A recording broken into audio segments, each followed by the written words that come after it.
We're getting in news that a designated MCOCA court has convicted Lashkar Taiba operative Zabiuddin Ansari alias Abu Jundal and 11 others in the 2006 Aurangabad arms haul case. So that's the bit of news that we have, the life sentence that has been given to Abu Jundal, who is known as, whose real name in fact is Zabiuddin Ansari, popularly known as Abu Jundal. He has been given life and 11 others in the 2006 Aurangabad arms haul case. We'll go straight first to Vidya from Mumbai. Vidya, just give us the details first.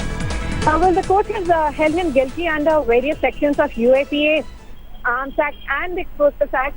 The court had earlier, taken the fact that the prosecution had said, remember that, he was the one who was driving the car. Vidya, just stay with me if I may just interrupt. We're getting a reaction from the lawyer. Let's just listen in. तीनों जमानत पे थे वो बाहर ही रहेंगे।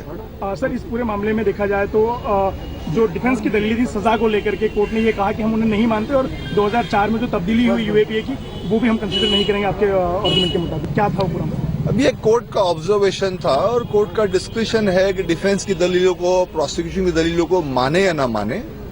Appellate court, revisional court, writ court है, अगर हम उससे एग्रीड है तो हम अपील करेंगे उसके खिलाफ। आपको लगता है कि इसमें अपील बनता है? अगर आपको लगता है तो किन बातों को लेकर आप अपील? हमको पूरी उम्मीद है कि हमको हाई कोर्ट से इंसाफ मिलेगा और इन बच्चों ने इंस्ट्रक्शन दिया है, ये अपील में जाएंगे इस फैसले के खिलाफ। Sir, we like to know the brief of today's order about sentencing of 12 convicts in this case. Now today the special court has convicted accused Mushtaq, Javed and Afzal for 8 years rigorous imprisonment and has further imposed a fine of rupees 20,000 each and in default further imprisonment of 1 year. The other accused person by name Amir, Faisal, Afroz, Zabiuddin and Muzaffar and Aslam Kashmiri have been convicted for life imprisonment with fine of 20,000 in default further 1 year imprisonment under UAPA, Explosive Substance Act, Explosives Act and the Arms Act.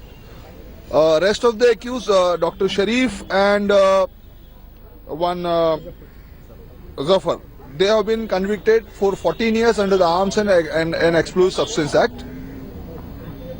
And all have been acquitted for charges of MCOCA. Sir, there were some accused who have already undergone the sentence. Who are those people?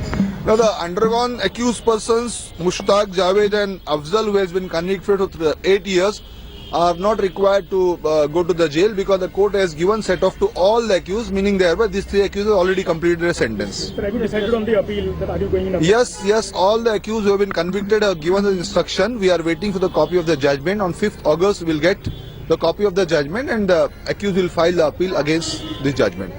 Thank you.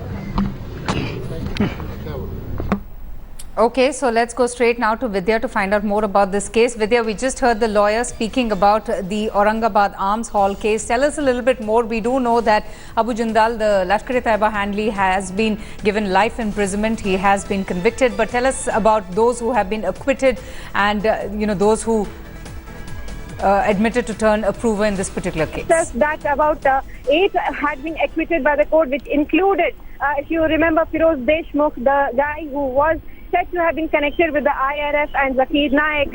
When he came out, he said that he had heard of Zakir Naik and IRF, but was never involved. But apart from that, yes, during the entire course of the order that was being dictated, the court had very clearly said that there were statements about Zakir Naik and IRF that some of the accused wanted the CDs of Zakir Naik. However, ATS had not investigated that angle. So that was one bit that ATS had not investigated, and that's one of the reasons why there was no ample evidence and the court had to let go of MCOCA from this case, and that's the reason why 8 had to be acquitted. But today, yes, Abu Jundal and 7 others, including Abu Jundal, 7 have been given a life sentence, and according to the court, which has held that the ATS's theory that the fact that Abu Jundal was on the site on May 2006 when ATS team had apprehended 2 two-wheelers, one of which had run away while the other was, confiscated with a whole lot of almost 43 kgs of RDX, many AK-47 rifles, hand grenades and a lot of other arms and ammunition which could create havoc. The court also had held the fact that the ATS had given the theory that all these accused, 22 of them, actually had wanted to create havoc and were after Narendra Modi and Praveen Togadia, as they thought that these people were the ones who were behind the entire Godhar riots and they need to take the revenge. Now, Vidya, Saeed Zabiuddin Ansari has now been convicted in the Aurangabad arms haul case. This was related to the Maharashtra ATM arresting these 3 terror suspects. But wasn't he one of the key plotters of the 26/11 terror attacks as well? Well, that's one of the trials that is going on. Certainly, that's the other case in Mumbai that Abu Jundal will continue to face. This was just the other case. In fact, if you remember, during the entire trial, whether in 26/11 or this Aurangabad arms haul case, he kept saying that he was not Abu Jundal. In fact, he was not the man wanted by Mumbai Crime Branch or the ATS at all. But certainly the court has held the fact that it is him who was in 2006 Aurangabad arms haul case as well. And certainly with this, it will help the Mumbai Crime Branch's case in 26/11 as well, which is still ongoing in the special court at Chada. Yes, absolutely, Vidya. Thank you so much for joining us and giving us all the details.